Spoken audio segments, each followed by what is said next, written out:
reflexiones que hacer. Lo primero, además de la bienvenida a esta que es su casa, y seguramente algunos de ustedes la llamarán su casa en unos años, hay varios temas. El primero es que el Estado mexicano está en una ruta de combate a la corrupción, cosa que no había pasado nunca. ¿Por qué? Pues porque el Estado mexicano nunca se diseñó para combatir a la corrupción, más bien se diseñó sobre la base de la corrupción. Y esto parecería una verdad de perogrullo, pero es cierto. Ustedes recordarán que la Constitución se aprueba en el 17, pero el país no se pacifica hasta muchos años después. ¿Por qué? Porque la forma de pacificar el país no fue a balazos, sino a cañonazos de 50,000 pesos. Entonces, si ven, la estructura misma del Estado mexicano estuvo siempre muy vinculada a la corrupción.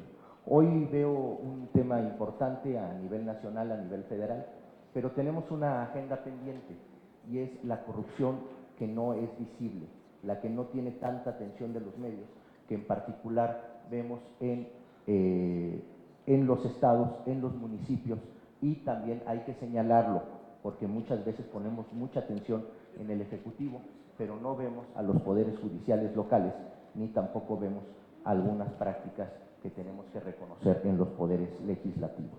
Entonces, lo más importante ahorita es la visibilidad de esta corrupción. Y yo les quiero hacer una reflexión. La mejor inversión institucional y política es hoy el combate a la corrupción, por dos cosas. Uno, porque el gran prescriptor del voto hoy es la corrupción y las acciones en contra. Si revisan todas las elecciones del año anterior, van a ver que el gran prescriptor fue qué tan corrupto fue el gobierno que salía. Eso fue un tema que fue fundamental y que incluso tapó otros temas como la viabilidad de los candidatos. El tema fue la corrupción. Pero además llegamos a otro tema, que los lobos de hoy serán los corderos mañana. Hoy vemos a los gobernadores muy empoderados, muy señoriales, con toda su corte, toda su cortesanía, pero hoy pues ya tenemos 9 gobernadores en el bote o en proceso penal. Estamos hablando pues, de que tenemos prácticamente uno de cada 3 estados. Si quieren hacemos la lista, pero creo que todos la traemos. Entonces, pues ¿esto qué significa? Que ustedes ya no pueden legislar para el gobernador, independientemente del partido que sea. ¿Por qué? Porque esto se acaba y va a prescribir sus carreras políticas en lo personal, sus futuros como partidos en la militancia, pero también el futuro personal. ¿Por qué? Porque quienes tomaron decisiones y avalaron decisiones incorrectas hace un par de años, hoy lo están pagando. Y yo les quiero comentar, hace poco tuve una reunión con algunos brasileños y me decían que ahora están en el proceso de meter al bote a algunos ministros de la Corte. O sea, bueno, es que ya quitaron una presidenta, tienen a un expresidente en proceso, ya atendieron el tema de su paraestatal más importante, petrolera, entonces ahora van sobre el Poder Judicial. Pues, yo lo saludo porque es un combate de vida, pero no les descompone esto el marco institucional. Me decían, sí, estamos en una situación bien compleja, pero estamos seguros que después de esto vamos a incrementar y vamos a salir como potencia mundial. La definición del Estado brasileño hoy es que el combate a la corrupción es su vía para ser una potencia mundial y están dispuestos a pagar los costos.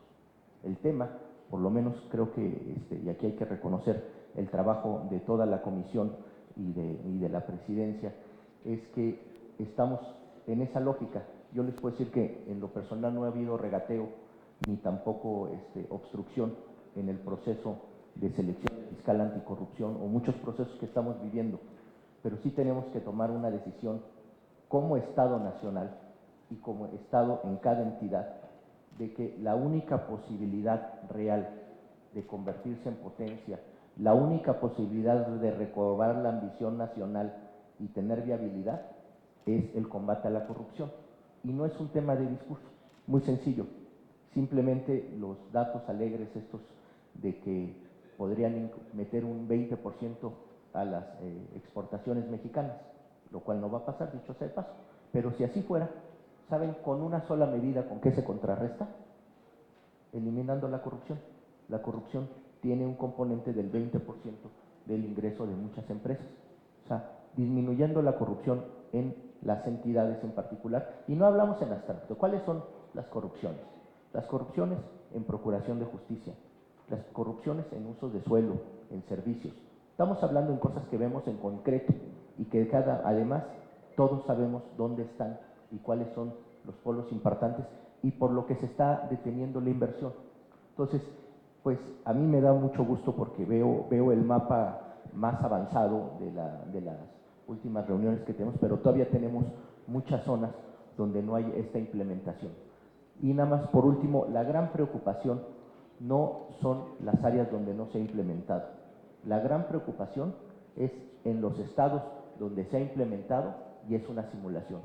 Porque eso, les repito, los corderos de hoy serán los lobos de mañana. Entonces, estas decisiones empoderadas de los gobernadores de tomar decisiones cosméticas nada más para cubrir el expediente, van a regresar a cazarlos el día de mañana con furia y con venganza. Muchísimas gracias.